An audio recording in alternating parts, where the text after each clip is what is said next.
السلام علیکم ورحمۃ اللہ وبرکاتہ الحمدللہ رب العالمین والصلاة والسلام علی اشرف الانبیاء والمرسلین نبینا محمد وعلی آلہ واصحابہ اجمعین وبعد۔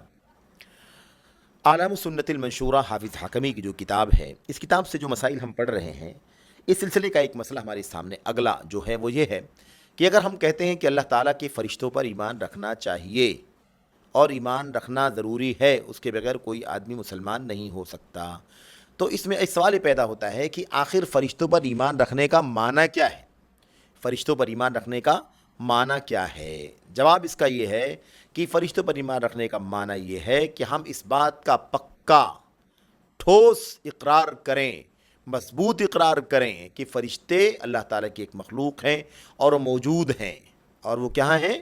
وہ موجود ہیں، ان کے وجود پر ایمان رکھنا ہے، کہ ایسا نہیں کہ خیال کی چیز ہے، وجود ہے ان فرشتوں کا، اور وہ اللہ تبارک و تعالیٰ کی مخلوقات میں سے ایک مخلوق ہیں، اور ایسے ہی کیا ہے؟ مربوبون مسخرون، اور ان کے ہاتھ میں کچھ پاور نہیں ہے، وہ اللہ تعالیٰ ہی ان کا رب ہے، وہ رب کے تابع ہیں، رب ہی ان کو سب کچھ دیتا ہے، کرتا ہے، ایسے ہی مسخر کنٹرول میں ہے، اللہ تعالیٰ نے ان کو مختلف ذمہ داریاں دے رکھی ہیں۔ تو یہ ہے ہمارا، یہ ہے میرے بھائیوں ہمارا عقیدہ کہ ہم آخر فرشتوں پر ایمان رکھنا ہے تو کیسے ایمان رکھیں؟ اس بات کا پکا یقین، اس بات کا پکا اقرار کریں کہ فرشتے موجود ہیں، اللہ تعالیٰ کی مخلوقات میں سے ایک مخلوق ہیں، لیکن سب کے سب مخلوق جو ہے، سب کے سب مخلوق جو ہے وہ اللہ تعالیٰ کی زیر تربیت ہیں، اللہ تعالیٰ کی ربوبیت کے انڈر ہیں، اللہ تعالیٰ ہی ان کا بھی رب ہے، اور مسخر یعنی کیا مطلب؟ اللہ تبارک و تعالیٰ کے تابع ہیں، کنٹرول میں ہیں۔ اللہ تبارک و تعالیٰ فرماتا ہے عباد مکرمون، یہ اللہ تبارک و تعالیٰ کے بندے ہیں جن کو اللہ تبارک و تعالیٰ نے عزت افزائی سے نوازا ہے۔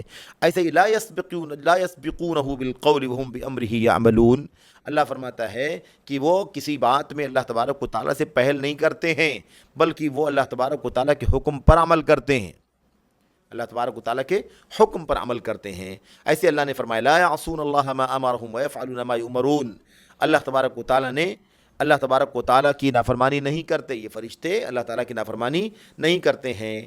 اور کیا فرمایا؟ جو بات بھی اللہ انہیں حکم دیتا ہے، جس بات کا بھی اللہ تعالیٰ کے حکم کی نافرمانی نہیں کرتے ہیں۔ وَيَفْعَلُونَ مَا يُؤْمَرُونَ، اور جو کچھ انہیں حکم دیا جاتا ہے اسے کر ڈالتے ہیں۔ یہ فرشتوں پر ایمان کا تقاضا ہے۔ اور ایسے ہی آپ دیکھیں اللہ تبارک و تعالیٰ نے آگے کیا فرمایا؟ لا يستكبرون عن عبادته ولا يستحسرون، یہ لوگ اللہ تبارک و تعالیٰ کی عبادت سے اکڑتے نہیں ہیں، ولا يستحسرون اور مطلب اس کا معنی ہے تھکتے نہیں ہیں،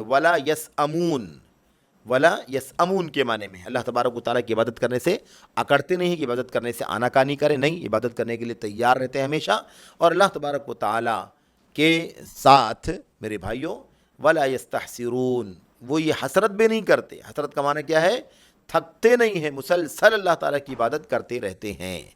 ایسے ہی اللہ فرماتا ہے یسبحون اللیل والنہار لا یفترون، یہی ایمان لانے والے کیا کرتے ہیں؟ یسبحون اللیل والنہار لا یفترون، یہ لوگ صبح و شام، رات اور دن اللہ تعالیٰ کی تسبیح اور بڑائی بیان کرتے ہیں، اور اللہ تبارک و تعالیٰ کی عبادت اور بندگی سے تھکتے نہیں ہیں، اکتاہٹ کا شکار نہیں ہوتے ہیں۔ تو اللہ تبارک و تعالیٰ کی عبادت سے تکبر بھی نہیں کرتے، اور اللہ تبارک و تعالیٰ سے حسرت بھی، اللہ تبارک و تعالیٰ سے میرے بھائیوں مایوس بھی نہیں ہوتے ہیں، اللہ تبارک و تعالیٰ کی صبح و شام تسبیح بیان کرتے ہیں، اور لا یفترون، اکتاہٹ کا شکار، حسرت کا شکار نہیں ہوتے ہیں۔ یہ ہے فرشتوں پر ایمان لانے کا معنی۔ فرشتوں پر ایمان لانے کا معنی یہ نہیں ہے کہ ہم صرف اور صرف خیالی طور پر کوئی کسی کو فرشتہ بنا لیں، بلکہ فرشتے باقاعدہ اللہ تبارک و تعالیٰ کی مخلوق ہیں، اور وہ آج بھی میرے فرشتے اللہ تبارک و تعالیٰ کی مخلوق ہیں، اور اللہ تبارک و تعالیٰ نے انہیں نور سے پیدا کیا، یہ بات آ چکی ہے۔ ہمارے ایمان کا معنی کیا ہے؟ ہم یہ عقیدہ رکھیں کہ اللہ تبارک و تعالیٰ کی مخلوق ہے، اللہ تعالیٰ کی مخلوقات میں سے ایک مخلوق ہے، اور اللہ تبارک و تعالیٰ نے اس کے واقعی پیدا کیا، اور وجود ہے ان کا۔ خیال کے انداز کی نئی بات ہونی چاہیے، خیالات الگ چیز ہوتی ہے، اور صحیح معنوں میں مستند باتیں الگ ہوا کرتی ہیں۔ تو یہ ہے اللہ تعالیٰ کی فرشتوں پر ایمان لانے کا معنی۔ اللہ سے دعا ہے کہ اللہ تعالیٰ ہم سبوں کو عمل کرنے کی، عقیدہ رکھنے کی، عمل کرنے کی توفیق عطا فرمائے، آمین یا رب العالمین۔ وصلی اللہ وسلم وبارک علی نبینا محمد وعلی آلہ وصحبہ اجمعین، والسلام علیکم ورحمۃ اللہ وبرکاتہ۔